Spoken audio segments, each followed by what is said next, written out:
Nah, kali ini kita masuk ke dalam metode diskusi. Pertama, tolong tekan untuk kelompok nomor 1, nomor 2, nomor 3. Selama ada itu, Fatima, nomor 1, Yurike, Santi, Adi, Hasan, Nera. Nomor 2, Dingding, Mujian, Ini, Johanna, Bunga, Meta, Rasa. Nomor 3, Tika, Aida, Soya, Marina, Nia, Ije. Tolong yang sebenarnya tekan untuk kelompok.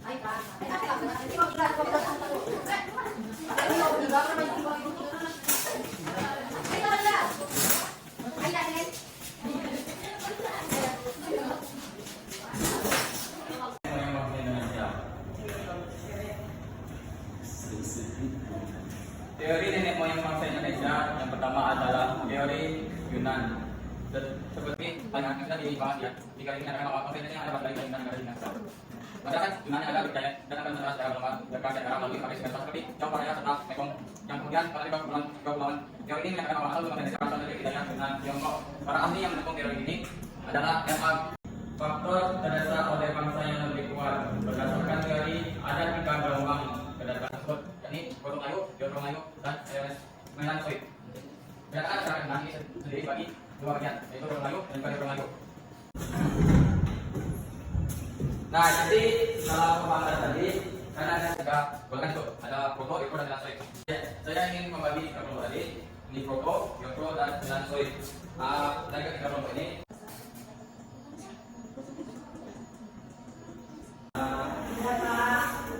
saya akan adanya dari kelompok 1. Assalamualaikum warahmatullahi wabarakatuh. Waalaikumsalam.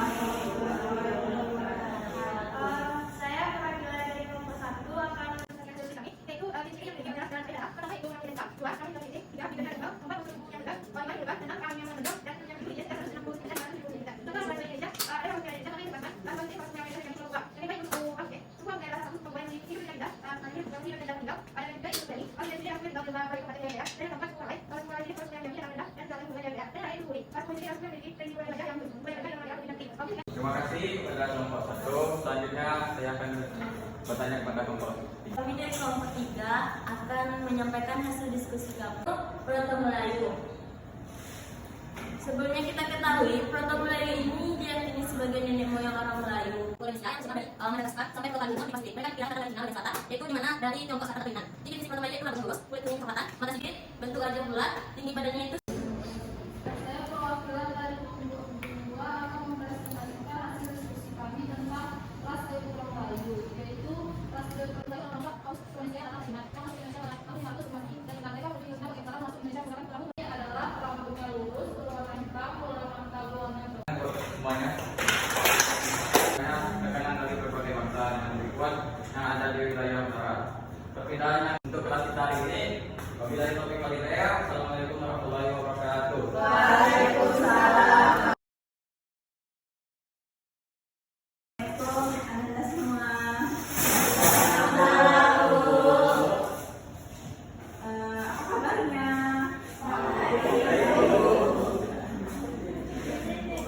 Baiklah.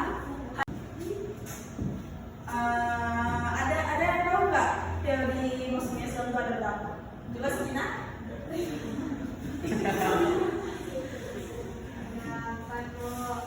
Bunga. Apa teorinya? Seorang atau dibutuhkan oleh seorang Pijineto, yaitu lulusan dari Universitas Leiden, Belanda. Dia menyebutkan bahwa Islam itu masuk pada abad ke-13 oleh pedagang dari Gujarat atau India Barat. Teori ini juga menjelaskan tentang penyebaran Islam itu dibawa oleh pedagang yang berwilayah setempat atau penduduk setempat dan melakukan asimilasi kebudayaan, dan disitulah terjadi proses Islamisasi Islam di wilayah tersebut. Untuk teori berikutnya, kan ada 3 teori lagi itu. Ibu akan membagi 3 kelompok. Kelompok 1 membahas tentang teori Cina. Kelompok 2 teori Arab, dan kelompok 3 teori Persia. Coba Anda jelaskan apa teorinya, siapa tokoh yang mendukungnya, dan apa kelemahan kelebihan teori tersebut. Enggak.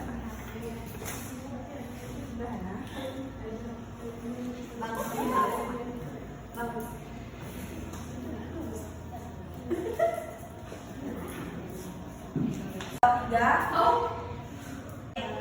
di sini saya akan menjelaskan tentang hasil diskusi kami mengenai teori Persia. Jadi teori ini menyatakan bahwa agama Islam masuk Indonesia pada rentang waktu abad 7 hingga 13. Yang membawa Islam pada teori ini yaitu para pedagang dari Persia dan yang menyebarkan agama Islam di Pulau Sumatera. Teori ini didukung oleh sejarawan seperti Profesor Kosong Jajaningrat dan Profesor Umar Amin Hussein. Dan juga ada kelebihan dan kelemahannya. Kelebihan itu adanya kesamaan lisan pada Malik Asalil Makam Maulana Malik Ibrahim yang memiliki kemiripan dengan lisan yang ada di Persia. Kemudian kelemahannya yaitu bukti-bukti yang ada masih dilakukan dan dirasa kurang kuat. Terlebih lagi Persia menolak wilayah agama Islam dan ditambah lagi pedagang yang berasal dari Persia supaya tidak seberapa. Pedagang Persia yang bertransaksi di Indonesia pada saat itu masih kalah jumlahnya dengan pedagang Arab, Cina dan India. Kelompok 1. Kami dari kelompok 1 akan menyampaikan hasil diskusi kami tentang kelebihan dan kelemahan teori Cina. Ada teori Cina ini ada yang mengatakan dan daya dari Cina pada daya sama dari sana. Tentu dari bahasa di kerajaan Demak adalah merupakan dari garisnya. Kemudian selain itu terdapat ada masih beberapa kota Indonesia memiliki aspek Cina. Contohnya saja masjid Cengho di Surabaya kayak orang Cina dan namanya Cengho sendiri saya sebagai seorang pelajar muslim Cina yang pun menggunakan Islam di sana. Selanjutnya untuk kelemahan dari teori Cina ini di samping ada bukti yang mendukung dari Cina ada juga keterangan yang ditentang oleh beberapa ahli. Pasalnya teori Cina ini tidak menjelaskan awal Islam dan Cina. Teori Cina yang dijelaskan karena Cina dalam penelitian yang membuat bukti Islam telah datang di Nusantara. Baiklah, mungkin sekian hasil dari kelompok kami. Lanjut kelompok 2.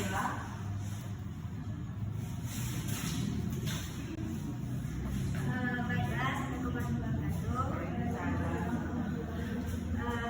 Saya perwakilan dari kelompok 2 ingin menyampaikan hasil diskusi kami tentang teori Arab.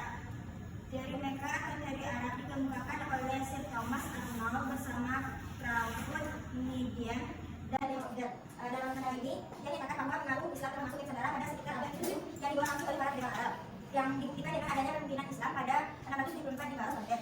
Teori ini juga disetujui oleh beberapa ahli Indonesia seperti Buya Hamka dan Muhammad Yunus Ismail, yang mana yang dibawa Islam masuk ke Nusantara dibawa langsung oleh pedagang Arab. Kelebihan dan kelemahan teori ini, kelebihannya yaitu adanya kesamaan mazhab di Arab dan di Indonesia yang memakai mazhab ini. Selain alasan kesamaan mazhab, Hamka melihat bahwa gelar Raja Pasai adalah Al-Malik, bukan Shah atau bukan seperti yang terjadi di Indonesia dan India. Kemudian kelemahannya yaitu kurangnya fakta terkait peranan bangsa Arab dalam proses penyebaran agama Islam. Kan tadi kan sudah dijelaskan 4 teori. Jadi mana sih yang di antara 4 teori itu yang paling tepat alasannya? Siapa yang bisa?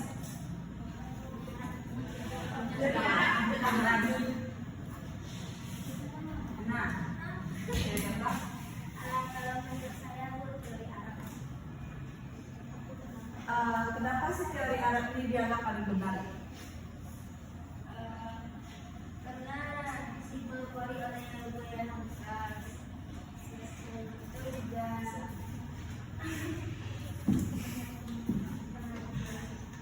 itu juga banyak ditemukan bukti bahwa memang teori Arab ini yang membawa pengaruh Islam.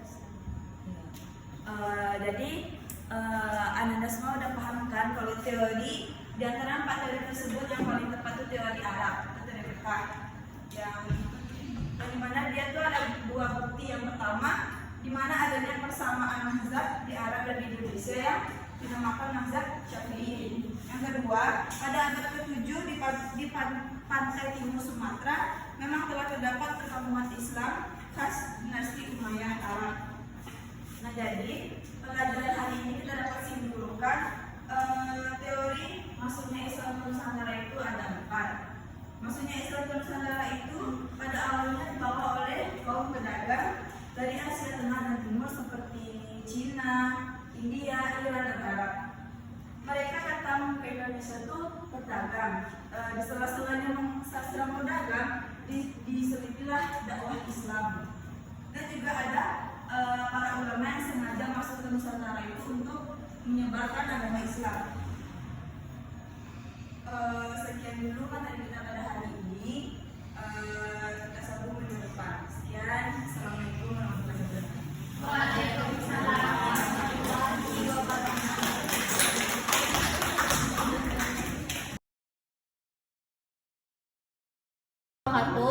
Waalaikumsalam warahmatullahi wabarakatuh. Apa kabar semuanya? Baik, di sini Ibu akan mengabsen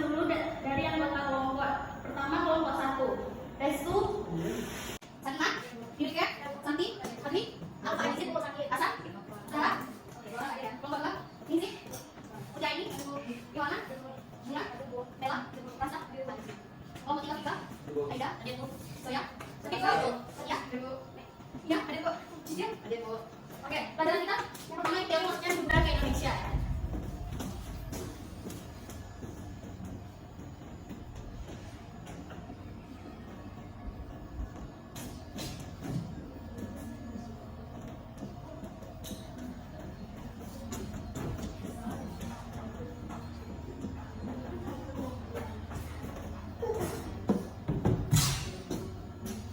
Apa Kika? Modelnya Kika?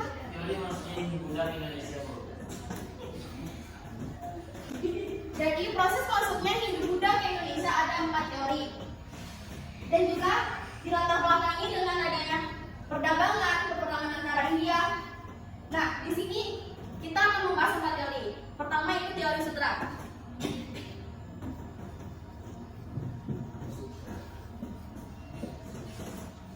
Ada lagi teori sutra apa? Teori sutra ini dibawa oleh kaum India ya. Dan itu dibawa para kaum rakyat jelata dan kaum sutra. Dan di sana berimigrasi dari India ke Indonesia dan menyebarkan agama ke masyarakat lokal. Nah, selanjutnya teori yang pertama selanjutnya itu teori Kawana. Bu juga nih Bu. Ayo Mbak. Yang ketiga teori Maisa. Ada sekali Bu, satu lagi Bu. Yang keempat Satria.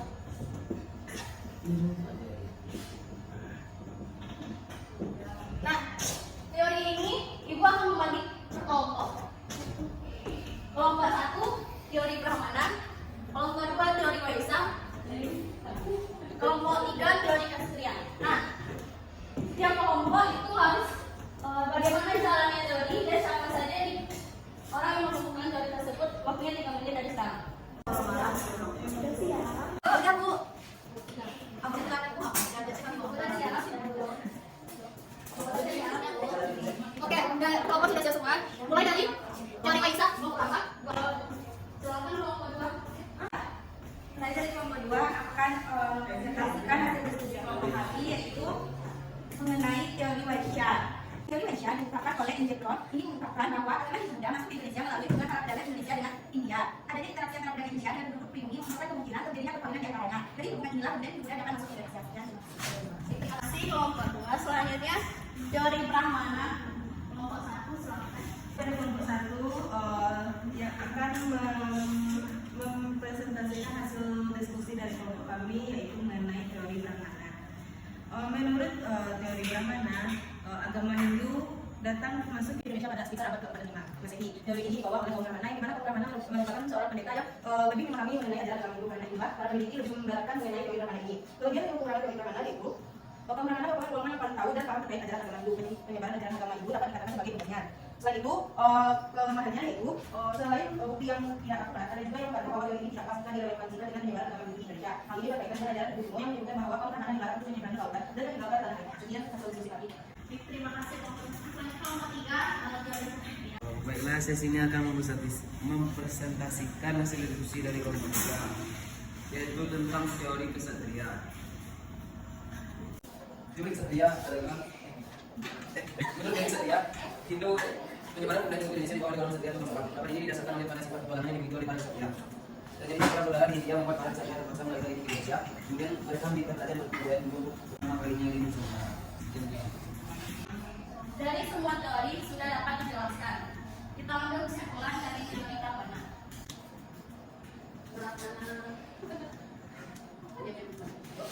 Teori Brahmana itu merupakan teori yang paling tertinggi atau pesan tertinggi. Apa kelompok 2? Teori apa Brahmana? Pesan tertinggi. Oh itu Bu. Alasannya apa tuh Bu? Apa titik-titik? Apa Bu? Teori ini kita kan diduduki oleh pemuka agama Hindu yang menguasai agama Hindu. Yang kedua teori Waisa.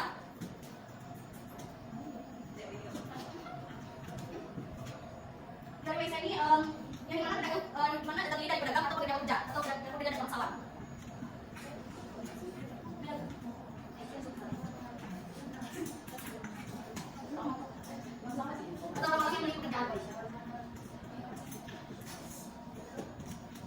Selanjutnya teori persia, raja dan bangsawan. Jadi pada perkembangan selanjutnya, orang-orang dari Nusantara sendiri yang datang ke India untuk mempelajari Buddha. Orang-orang Nusantara ini orang kembali ke tanah air untuk menyebarkan ajaran agama yang budaya Buddha. Jadi dari keempat kali itu dari mana yang sebenarnya Teknik perdagangan.